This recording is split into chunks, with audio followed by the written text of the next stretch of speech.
आपका हमारे YouTube channel में। तो भाई बहुत से लोगों की कमेंट आ रही थी भाई सूखी खांसी कफ खांसी के लिए भाई एक वीडियो बनाओ। तो मैंने एक सिरप है कफोरेक्स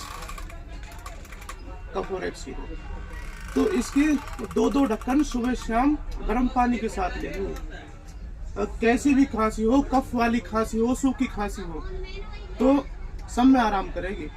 और मार्केट में 140 रुपए की आराम से मिल जाएगी। ठीक है जी, बस बंद कर दो भाई।